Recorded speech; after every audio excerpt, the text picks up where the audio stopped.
سورۃ الشورى 5 رکوعات 53 آیات پر مشتمل مکی صورت ہے۔ ترتیب مصحف کے اعتبار سے اس صورت کا نمبر 42واں ہے۔ اس صورت میں اللہ کے نیک بندوں میں یہ مذکور ہے کہ وہ اپنے معاملات مشورے سے طے کرتے ہیں۔ وَأَمْرُهُمْ شُورَىٰ بَيْنَهُمْ، اور اسی مناسبت سے اس سورت کا نام سورۃ الشورى رکھا گیا۔ سب سے پہلے رکوع میں اللہ رب العزت نے فرمایا حامیم عین سین قاف کذالک یوحی الیک وإلی الذین من قبلک اللہ العزیز الحکیم، کہ حبیب آپ کو اور پہلے رسولوں کو یہی بات وحی کی گئی کہ اللہ عزیز و حکیم ہے۔ یہ قرآن عربی میں نازل ہوا۔ عربی میں نازل ہونے والا قرآن آپ پر اس لیے وحی کیا گیا ہے کہ آپ مکہ اور اس کے ارد گرد رہنے والوں کو قیامت سے خبردار کر دیں کہ وہاں پہ ایک گروہ جنتی ہے اور ایک گروہ جہنمی ہے۔ پھر اللہ رب العزت نے فرمایا کہ اللہ چاہتا تو سب کو ایک جماعت بنا دیتا، لیکن لوگوں کی جبری اطاعت اللہ کی مشیت نہیں ہے۔ اگر جبری اطاعت اللہ کی مشیت ہوتی تو سب کو ایک ہی جماعت بنا دیتا۔ اللہ اپنی رحمت میں ان لوگوں کو داخل کرتا ہے جسے وہ چاہتا ہے۔ سورۃ الشورى کے دوسرے رکوع میں اللہ رب العزت نے فرمایا وَمَا اخْتَلَفْتُمْ فِيهِ مِنْ شَيْءٍ فَحُكْمُهُ إِلَى اللَّهِ، محمد صلی اللہ علیہ وسلم سے جو تم اختلاف کر رہے ہو اس کا فیصلہ اللہ کرے گا۔ وہ اپنی بات پہنچا چکے ہیں، ان کا بھروسہ تو محض اللہ پر ہے، اور اللہ وہ کائنات کا واحد مالک ہے، جسے چاہتا ہے رزق میں وسعت عطا کرتا ہے۔ اس نے تمہاری ہدایت کے لیے اسی دین کو قائم کرنے کا حکم دیا جس کی ہدایت اس نے حضرت نوح، حضرت ابراہیم، حضرت موسیٰ اور عیسیٰ علیہ السلام کو دی۔ محمد صلی اللہ علیہ وسلم کی دعوت مشرکوں پر بڑی شاق گزر رہی ہے۔ یہ نہیں سوچتے کہ اللہ تعالیٰ اپنی طرف بلانے کے کام کے لیے جسے چاہتا ہے چن لیتا ہے۔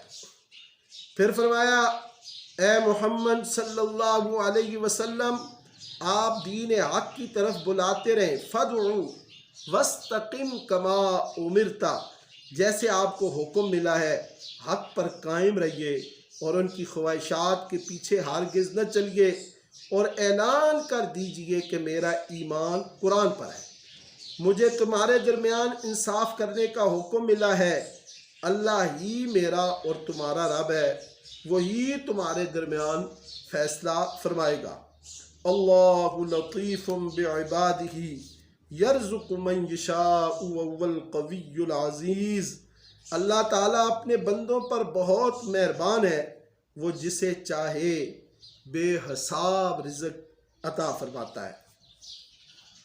پھر تیسرے رکوع میں اللہ رب العزت نے فرمایا من کان یرید حرث الآخرۃ نزد لہ فی حرثہ، آخرت کے طالبوں کو اللہ تعالیٰ ان کی طلب سے زیادہ عطا فرماتا ہے، اور دنیا کے مانگنے والوں کو یہی ملتا ہے، آخرت میں ان کے لیے کوئی حصہ نہیں ہے۔ پھر اللہ رب العزت نے فرمایا اللہ کے دین کو ماننے والے اس کے فضل کی بشارت پائیں گے۔ اے حبیب ان سے کہہ دیں کہ تم سے دین کی دعوت پر میں کوئی معاوضہ نہیں چاہتا مگر میری قرابت داری کا لحاظ کرو۔ قُلْ لَا أَسْأَلُكُمْ عَلَيْهِ أَجْرًا إِلَّا الْمَوَدَّةَ فِي الْقُرْبَى، میری قرابت داری کا لحاظ رکھو کہ قرآن کریم میں نبی علیہ السلام کی قرابت، آپ کی اہل بیت کا احترام متعدد مقامات پر ذکر کیا گیا ہے۔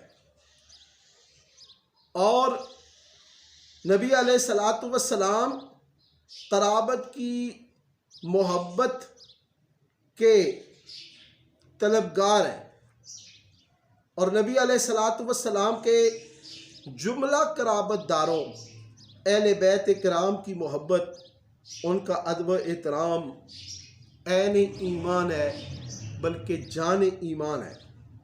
جس کے دل میں اہل بیت کے لیے محبت نہیں، وہ یوں سمجھے کہ اس کی شمع ایمان بجھی ہوئی ہے۔ جتنی جس کی قرابت رسول اللہ سے زیادہ ہوگی، اتنا ہی اسے اہل بیت کی محبت و احترام زیادہ مطلوب ہوگا۔ المستدرک علی الصحیحین للحاکم کی یہ حدیث ہے، اور یہ حدیث کتاب التفسیر میں آئی ہے۔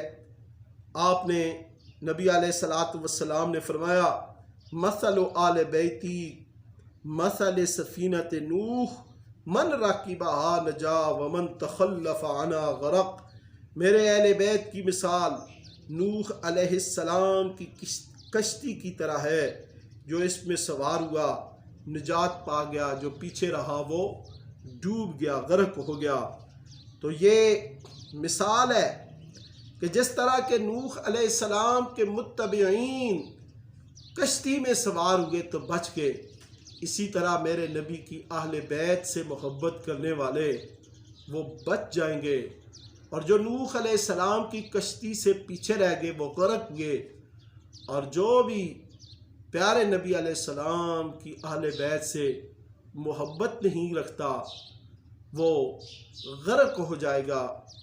دینی لحاظ سے، ایمانی لحاظ سے، روحانیت کے اعتبار سے وہ بالکل خالی رہ جائے گا، اسے کچھ حاصل نہیں ہوگا۔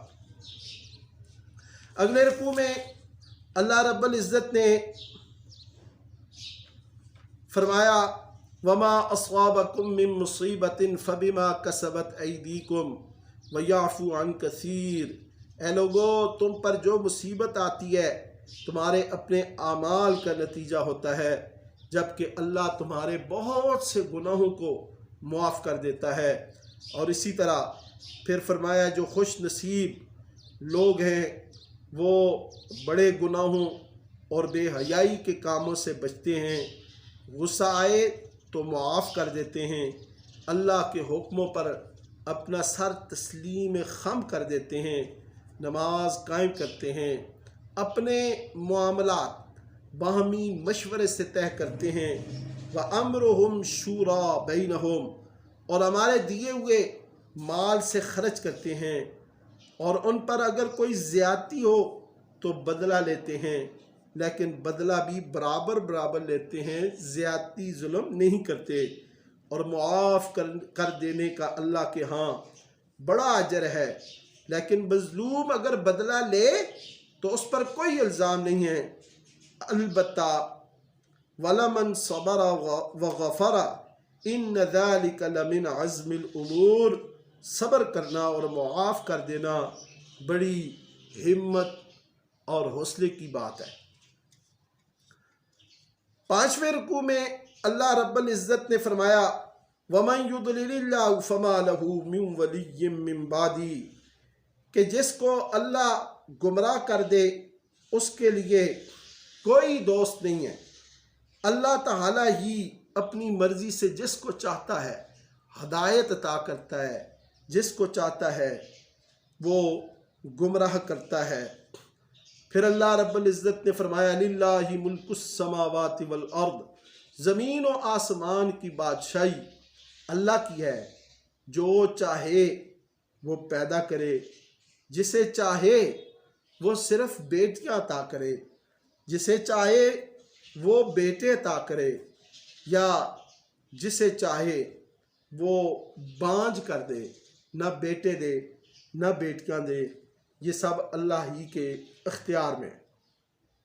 اللہ تعالیٰ اپنے بندوں سے تین ذریعوں سے ہم کلام ہوتا ہے، وحی کے ذریعے سے، پردے کے پیچھے سے، یا فرشتہ بھیج کر، اور پھر فرمایا اے حبیب آپ ضرور سیدھی راہ کی رہنمائی کرتے ہیں، یہ راہ حق ہے، تمام امور کی باز گشت اللہ ہی کی طرف ہے، الا الی اللہ تصیر الامور۔